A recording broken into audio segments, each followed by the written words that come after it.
MCA. I met up with a guy and now am I being ghosted after sex? I, 24F, have been talking to this guy, 32M, that I matched on Tinder for almost 2 weeks now. Oaks naman kami.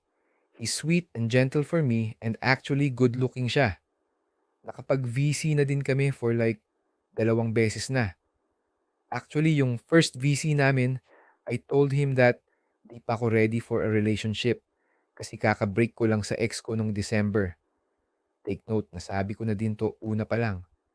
And he was sad and disappointed. Kala ko he'll stop talking to me na, but nagpatuloy pa rin yung pag-uusap namin. He really wanted na makipag-meet up. He always says that he finds me cute. The problem is I told him na baka around April na since dun lang ako avail. He knows and he agreed he was willing to wait. Though nagkaroon ng opportunity for us to meet the other day, so we did. Tangkad niya mga be, hindi ko inexpect, ha ha ha. He told me his height before but I didn't care and di ko na naisip. I'm just bad at anything with numbers, lol.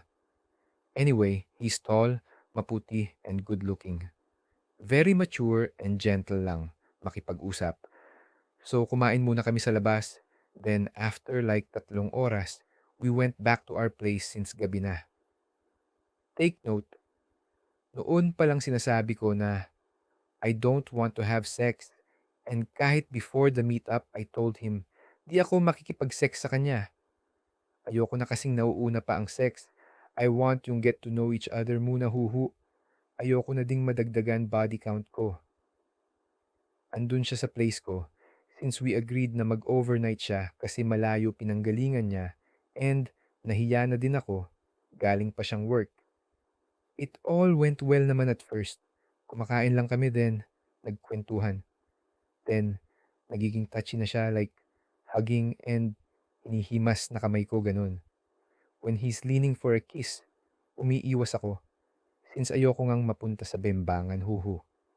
I really trusted the guy since he's very gentle and mukhang trustworthy. But that's my mistake, hahaha.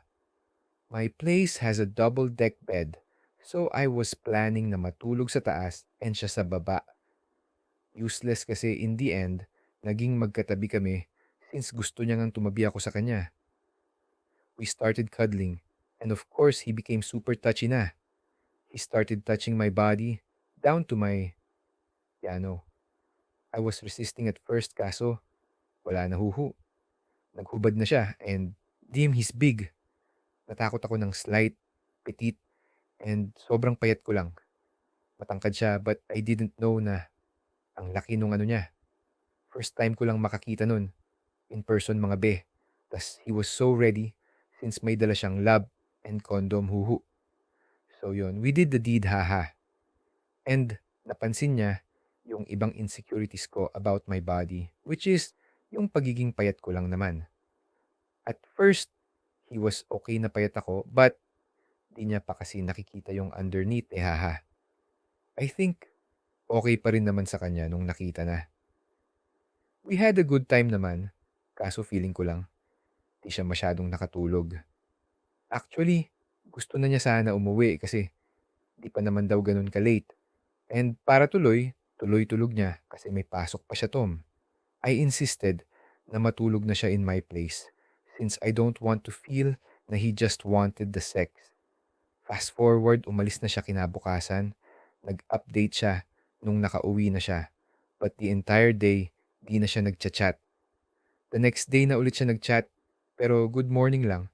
Then, di na ulit nagparamdam. Actually, nasisiin na lang ako ngayon. It's sad. Na-attach na din kasi ako. I'm not into those since I easily catch feelings. And I'm not into flings. I'm into serious relationships.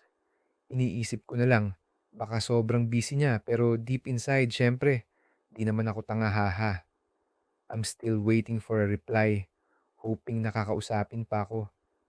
I really don't want to think that he's only after that. Dami na kasi niyang sinabing sweet words before like us getting into a relationship and him willing to wait. I'm being ghosted na no? I made a mistake. Edit. He's still talking to me. DPA naman nag-ghost. For now, dot. He said he was just really busy the past few days, but yeah, we're still talking. Edit. Di ako na-ghost mga miihaha-aha. Seems like he liked me too. He's just too busy. Sadly, ako na ang nang-ghost sa kanya. We parted in good terms naman, I guess.